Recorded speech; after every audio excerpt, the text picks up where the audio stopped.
folks. Happy Cobb Tuesday.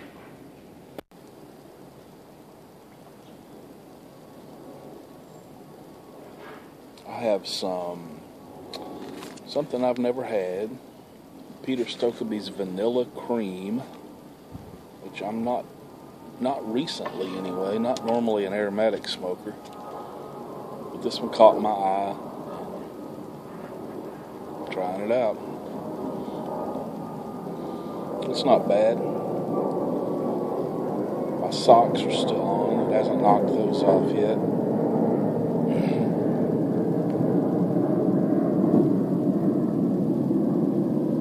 It's got a good flavor to it.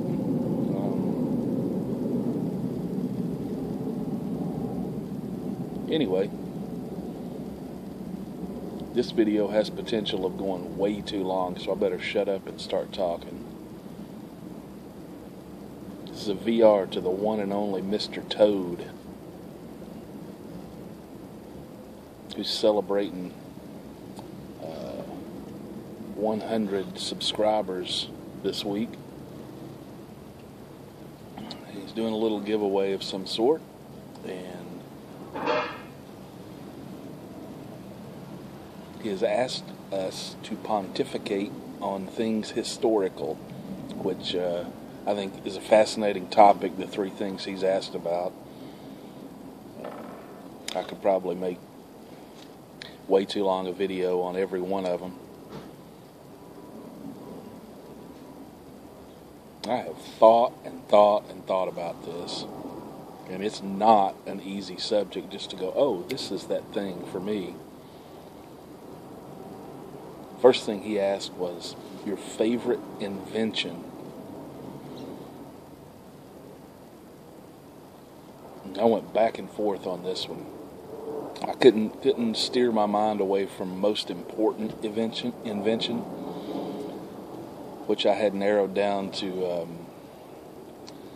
the assembly line and the transistor. Most people think, speaking of historical things, most people think the assembly line came along because of Henry Ford. Well, someone that worked at Ford appropriated the idea from a meat packing plant in Chicago, who more than likely appropriated the idea from shipbuilders in Venice in the 1700s, who more than likely appropriated the idea from the Chinese 1,000 years ago. So the assembly line, the moving assembly line as it exists today, was probably put into place at the Ford factory, but it was definitely not a unique thought, put it that way. Also, Oldsmobile had done one a few years prior to that, a different form of one. Anyway, the transistor, where would we be today without the transistor? I would be writing Anthony a letter instead of doing a video for him. But my favorite invention, I waffle back and forth on this one too.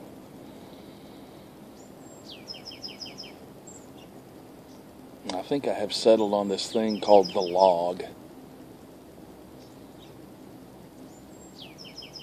was invented by a man named Les Paul.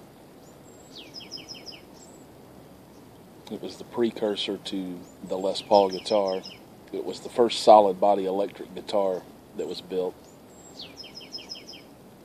And it was quite literally just what its name implies. It was a big chunk of wood, the guitar neck and some pickups. And then on the sides of it, he had attached the sides of an arc top guitar, or a hollow body guitar, to make it look like a guitar.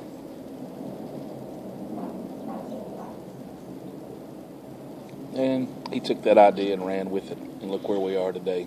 One of my favorite things in the world, music. we would have music without the electric guitar, but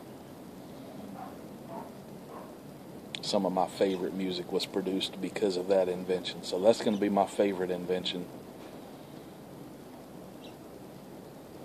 Honorable mention to the automobile.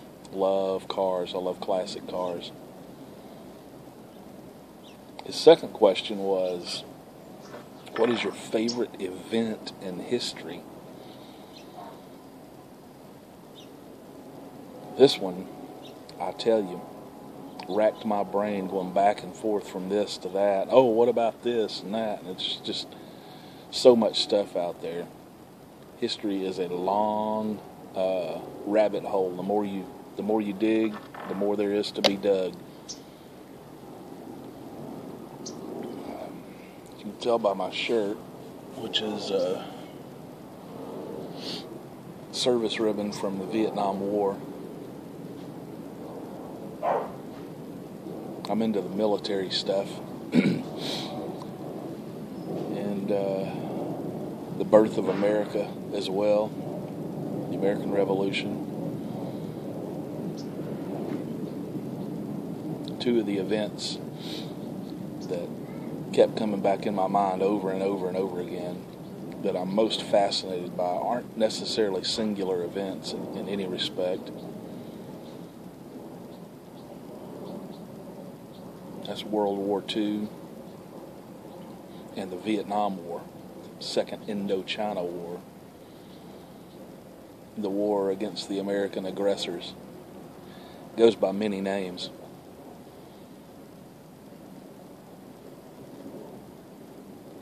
I think it fascinates me more than World War II.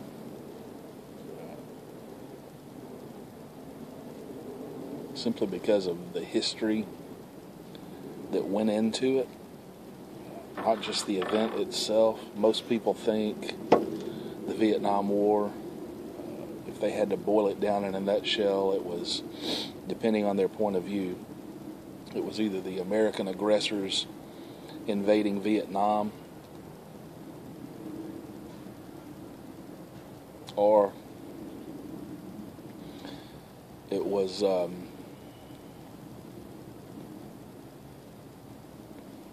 American aggressors fighting communism in Vietnam.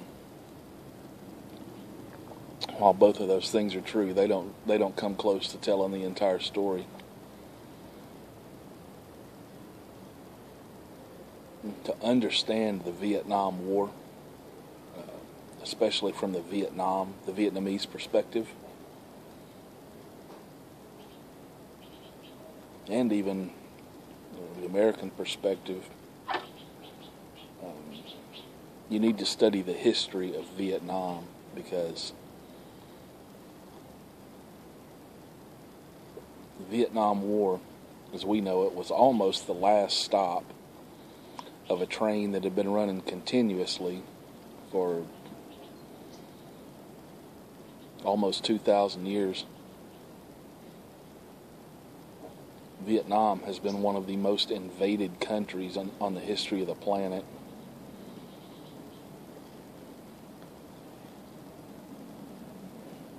But I won't go into the history of Vietnam. There's not enough time on my phone for me to do that. But anyway, the Vietnam War is fascinating to me. Many different aspects.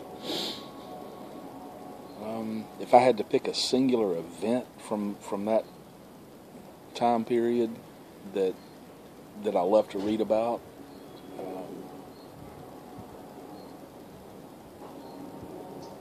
I would say it would either be the 68 Tet Offensive or the Battle of the Ia Drang Valley, 65. That was the first instance of air cav being employed in combat. It was the first major battle of the Vietnam War. It was kind of a feeling out of each other to see what was going on, and both of them, I think, got more than they bargained for in that battle.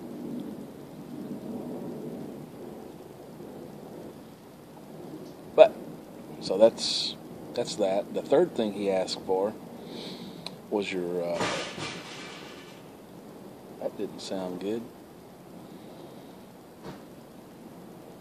Someone in history a historical figure you either enjoy or would love to sit down with, or something along those lines.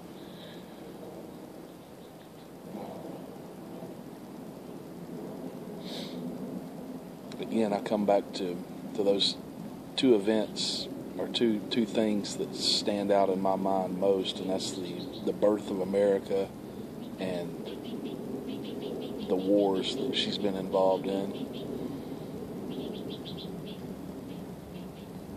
Some of the most fascinating stories to me involving war are those stories of the men that have been awarded the Medal of Honor.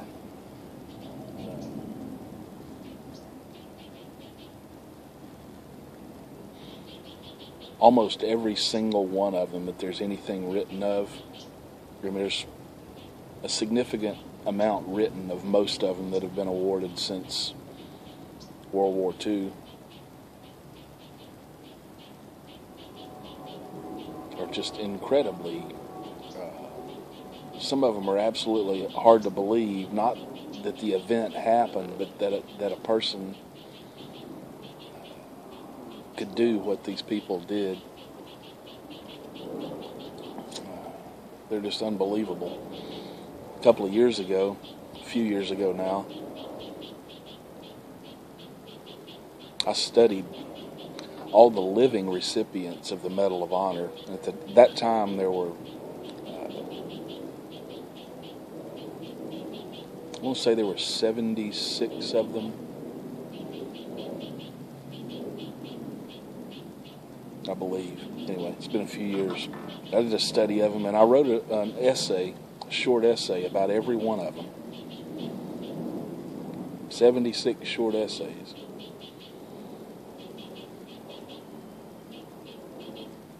What I learned listening to, there's historical footage of them. There's multiple interviews that have been done with a lot of them. There's books that have been written. There's interviews, all kinds of stuff.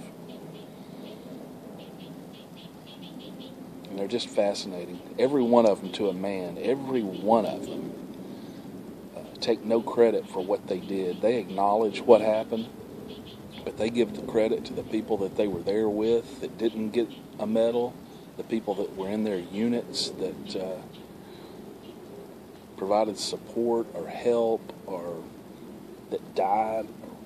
You name it, they give credit elsewhere. They almost, none of them take any amount of credit for what they did.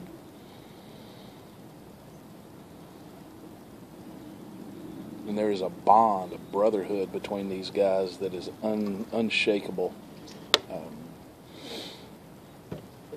They absolutely love one another and respect each other deeply for what they've become a part of, this brotherhood that they've become a part of. So there are a few guys in there that I would certainly love to talk to.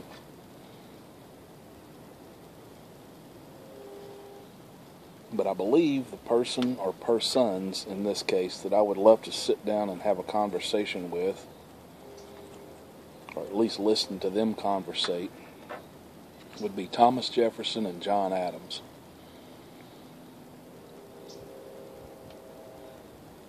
These guys were instrumental in the creation of our government, and they loved each other, they hated each other, they respected each other, they fought with one another, they fought against one another. Their relationship was pretty interesting. I would love to sit in a room and just listen to them talk.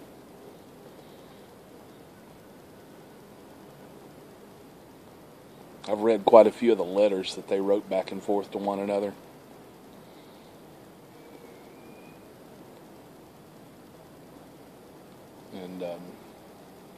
it seems like it would not only be an incredible education, but also an incredibly entertaining thing to witness those guys.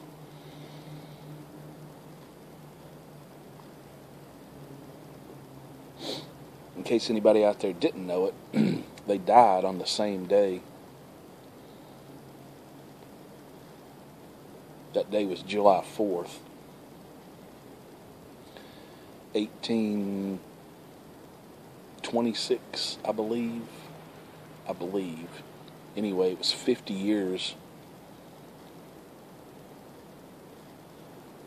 after the Declaration of Independence, so it had to be 26. They died just a few hours apart, and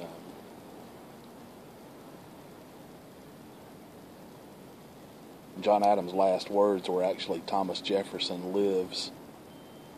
He didn't know he'd already died.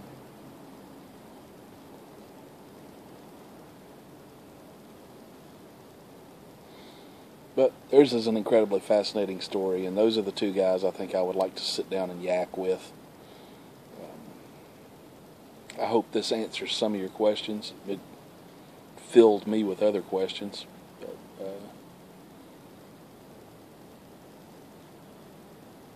again, Mr. Toad, congrats on your subs. I have a feeling you'll be tearing up the charts continuously for quite some time. I enjoy your channel very much. I enjoy your posts on Facebook. If you guys haven't checked out Mr. Toad, check him out. I'll put a link down below.